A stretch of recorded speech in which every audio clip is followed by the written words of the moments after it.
E aí galera, tudo bem? Nós vamos fazer uma sequência de vídeos agora sobre movimento harmônico simples. Um movimento que, em se tratando de vestibular tradicional, tudo completinho. Em se tratando de Enem, ele é um assunto muito mais conceitual e muito mais interpretativo. Você talvez não tenha que ficar refém das grandes equações do MHS, mas em se tratando de MHS, de movimento harmônico simples, o que é que a gente tem que falar, antes de mais nada? De que é um movimento periódico, e ele é simples, pois esse período é sempre o mesmo, tá legal? E ele é um movimento harmônico, pois esse movimento vai ser totalmente limitado, tá legal? A gente vai ter sempre uma mesma amplitudezinha, tudo muito bacana. E quando a gente quer falar de um movimento harmônico simples, no ensino médio, creio que a melhor maneira de fazer essa abordagem seja o velho exemplo da sombra. Imagine uma pessoa com um fio preso num barbante, um fiozinho, um barbante preso, e preso nesse barbante uma pequena esfera, que é posta a descrever um movimento circular e uniforme em torno desse centrinho aí dela. Tá legal? Uau! E essa nossa esfera, ao descrever esse movimento circular, se nós colocássemos um anteparo aqui no chão, nós faríamos o registro de vários pontos da sua sombra. Vocês concordam? Então, quando ela estivesse passando por esse local aqui, ó, ela vai ter uma sombra aqui.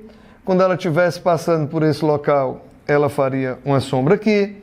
Quando ela estivesse passando por esse local, ela faria uma sombra aqui. Ah, mas o holofote não está indo até aí, a gente estica. Pronto. Uma coisinha que eu não sei fazer é desenhar, tá? Mas vamos nós juntos. Tchucu, tchucu. Se você observar, a sua sombra vai ficar oscilando, limitada a esse espaço. Vamos chamar essa posição de x igual a 0, essa posição de mais A e essa posição de menos A, para limitar a nossa amplitude, que, na nossa linguagem do movimento circular uniforme, seria nada mais, nada menos que o raio do círculo. Essa amplitude seria o nosso raio do círculo. Só não esqueçam que nós temos como orientação do nosso plano, para cá como sentido positivo, para cá como sentido negativo.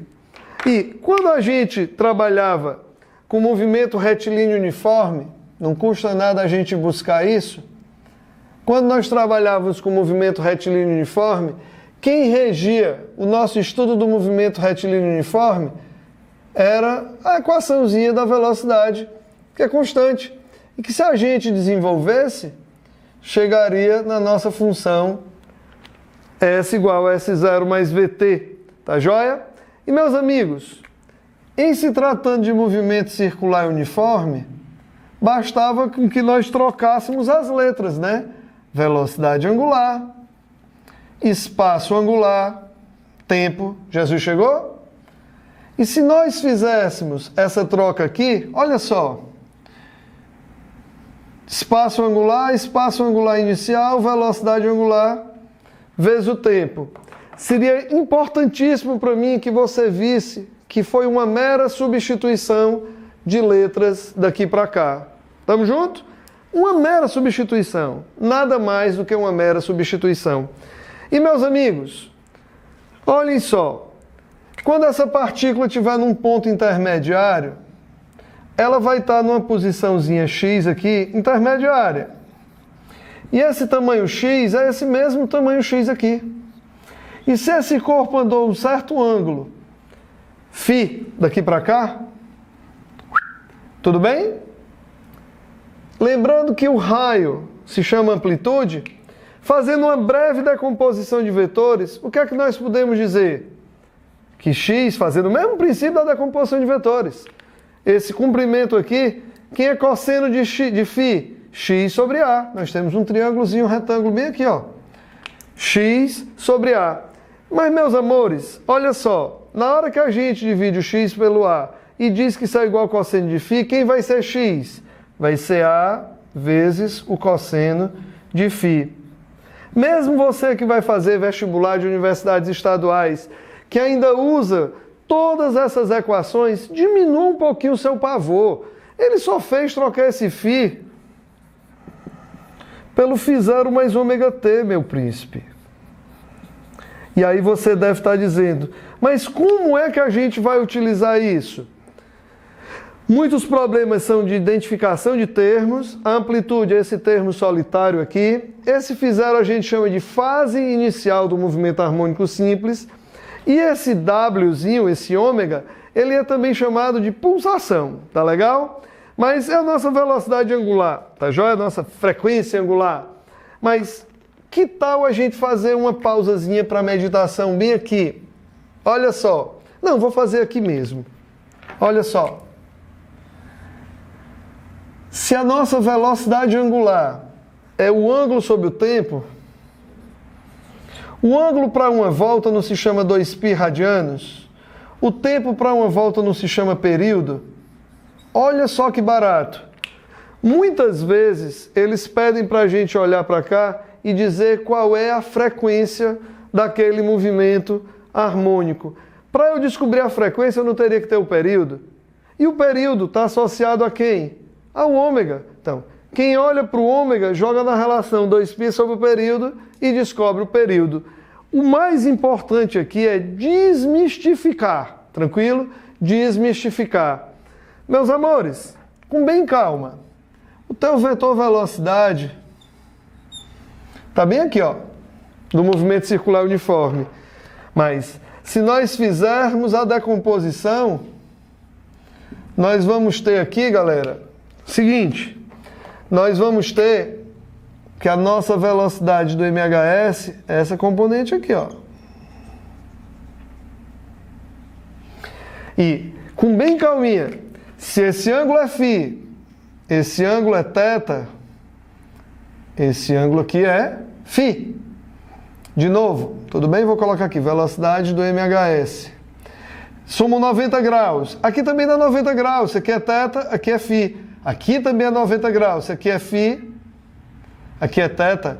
Isso aqui é θ, aqui é φ. Meus amores, essa componente aqui da velocidade seria a velocidade V cosseno de φ. Então, essa outra, que é a do MHS, eu posso dizer sem medo. Eu estou fazendo a demonstração das equações. A velocidade do MHS vai ser igual a menos, porque está no sentido oposto, a velocidade do MCU vezes... Opa, aqui eu esqueci de colocar o cosseno. A cosseno de φ, perdão. Aí aqui, ó, a velocidade do MHS é a componente em relação ao φ que está separada, né? Seno de φ. Mas, meus amores, a velocidade do MHS, a do MCU, V não é ômega R, e o raio não é amplitude, e o φ não é φ0 mais ômega t? Uou! Se você olhar para essa equação pronta, peça logo para desistir, pois ela é muito longa, meu irmão. Ah, mas se ele me desse essa equação e me pedisse a pulsação, é o ômega. Me pedisse a fase inicial, beleza. Se ele me pedisse o período, tá aqui o ômega. Aqui vai ser mais difícil de você ver, porque o ômega vai estar multiplicado pelo A. Tudo bem? E, meus amigos, a gente nessa mesma figurinha, a gente também teria a nossa aceleração do MCU, que é a aceleração centrípeta. Mas se eu quiser descobrir a aceleração do MHS, ela vai ser essa componente aqui, ó. A aceleração do MHS vai ser essa componentezinha que está colada no φ. Então, a nossa aceleração do MHS vai ser menos a aceleração do MCU vezes o cosseno de φ. Só que a aceleração do MCU é a aceleração centrípeta, que pode ser calculada como ômega 2 vezes o raio. E o raio desse MCU não é a amplitude? E o φ não é φ0 mais ômega t? Amigos, que essas equações são assombrosas, não tenho dúvida, beleza? Elas são assombrosas, mas todas elas têm uma origem. E, inclusive, nós temos uma lógica para elas, tá? Para esse vídeo não ficar muito longo, o que é que a gente faz? Dá um break e continua no vídeo a seguir. Te espero já com MHS parte 2.